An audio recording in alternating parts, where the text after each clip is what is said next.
Bom dia, irmãos.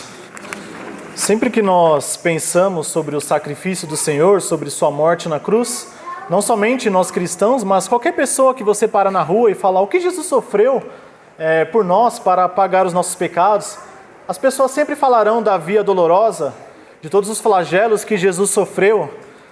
Todos vão se lembrar dos açoites, das chicotadas, dos pregos fincados em suas mãos, da coroa de espinho perfurando suas cabeças. Quem nunca se emocionou, se assustou, se abalou quando assistiu o filme A Paixão de Cristo, de Mel Gibson? Que filme violento, né? Como Jesus sofreu ali, como o diretor ali retrata o sofrimento, os açoites que Jesus teve, toda a zombaria do povo, toda a brutalidade dos soldados romanos.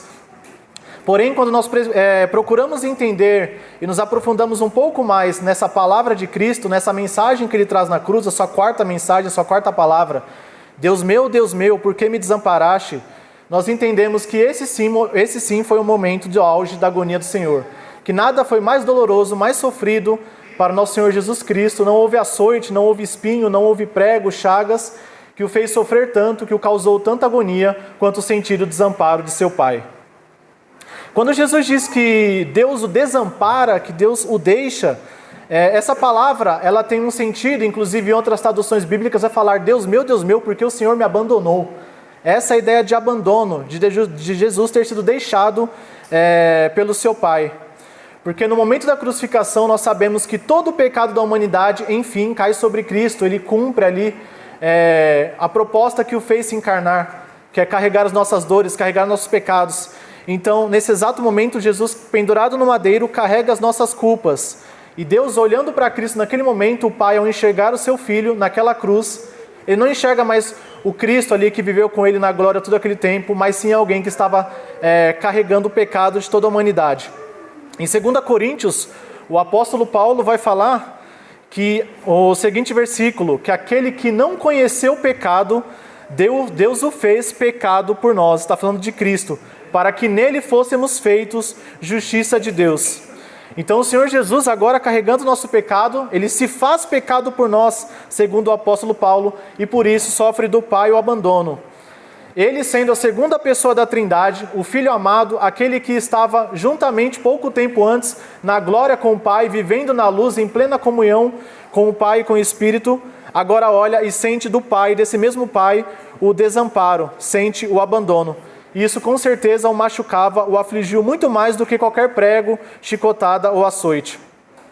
Tanto é que nós podemos também ver retratando os filmes, né? Nós nos surpreendemos, falando, nossa, Jesus com tantos flagelos, tantos açoites, com tantos machucados, tantas dores físicas, em momento nenhum ele murmura. Em momento nenhum o Senhor Jesus ele grita de dor, reclama da dor. Mas no momento em que ele está pendurado sobre o madeiro, os evangelhos dirão que ele clamou, que ele brada em alta voz, Deus meu, por que o Senhor me desamparou? Por que o Senhor me abandonou? Então não houve dor física, não houve flagelo, não houve momento nenhum que fez Jesus gritar, senão no momento que ele sentiu o desamparo, o abandono de Deus. Que naquele momento o Pai olha para ele e olha e vê o pecado da humanidade pendurado sobre ele, juntamente sobre ele. E nós, meus irmãos, podemos perguntar, nossa, mas por que Deus fez isso? Por que Deus desamparou o seu Filho? Ele sabia que aquele pecado não era dele.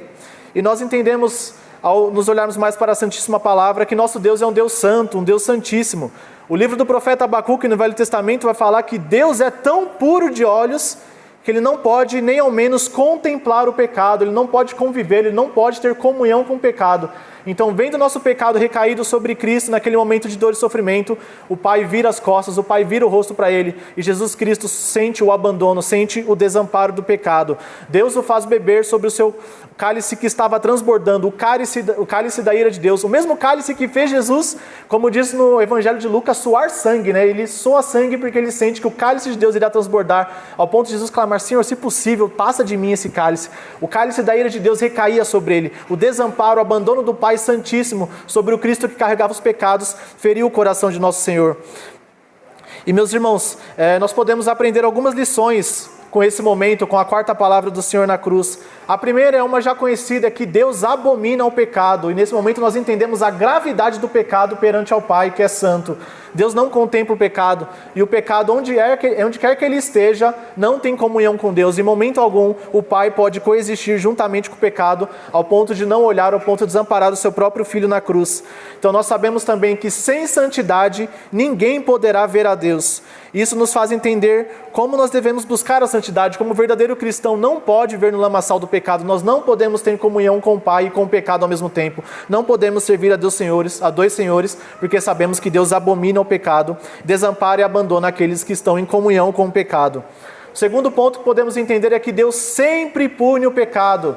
Não devemos nós achar que, alcançados pela graça, pelo sacrifício de Cristo, nosso pecado não foi punido. Nosso pecado foi punido. Inclusive na aula da EBD tivemos isso, né? Se eu me arrepender, se eu assassinar uma pessoa agora, chegar no juiz e falar, mas eu me arrependo, eu peço perdão para o juiz, eu vou deixar de ser punido? Eu vou deixar de pagar ali anos de cadeia, dependendo do país, pena perpétua, ou até a pena de morte? Não, a lei, de qualquer forma, com arrependimento ou não, ela irá punir a transgressão. Nosso Deus, com arrependimento ou não, ele irá punir o pecado, e o pecado, graças ao amor do Filho, foi punido na cruz do Calvário. Jesus carregou por nós, porque nós não tínhamos santidade, não éramos cordeiro perfeito que poderia carregar aquelas dores, carregar esse pecado. Então sim, a justiça divina foi aplicada e Deus puniu o pecado através da morte do nosso Senhor Jesus Cristo. E o último entendimento, para aprendizado que podemos ter, é que um salvo, ele jamais conseguirá realmente entender a expressão do Eli, Eli, lama sabachthani, Deus meu, por que me desamparaste? Porque de maneira alguma nós podemos viver esse desamparo, essa angústia de Deus, esse desamparo, esse abandono de Deus, justamente porque Cristo já carregou e sofreu esse desamparo, esse abandono. Ao percebermos o desamparo e abandono de Deus como sendo o momento mais doloroso que o Senhor Jesus teve que passar, reconheçamos e valorizemos cada vez mais o sofrimento dele na cruz do Calvário. Que a coisa que mais te comova ao ver Jesus Cristo em qualquer encenação, ou lembrar a sua morte, seja no momento de ceia, seja assistindo algum teatro, algum filme, não nos assustarmos. Ok, podemos assustar, mas com os flagelos, com os açoites, mas percebemos que aquele que era santo, que estava em plena comunhão com o Pai, agora sofreu dele o abandono, sofreu dele a rejeição, porque estava cercado e carregando os seus pecados. Então agradeça em seu coração. Obrigado, Senhor Jesus, pelo amor e por ter sofrido desamparo, porque o desamparo que Jesus sofreu na cruz fez com que hoje nós possamos contemplar o amparo do Pai, que o amparo do Pai hoje está sobre nós. O abandono que Jesus sofreu na cruz fez com que hoje nós tenhamos a adoção como filho. O Cristo foi desamparado e nós agora temos amparo. O Cristo foi abandonado e nós agora temos acolhimento e adoção. Isso é amor, isso é a graça do Senhor Jesus. Amém.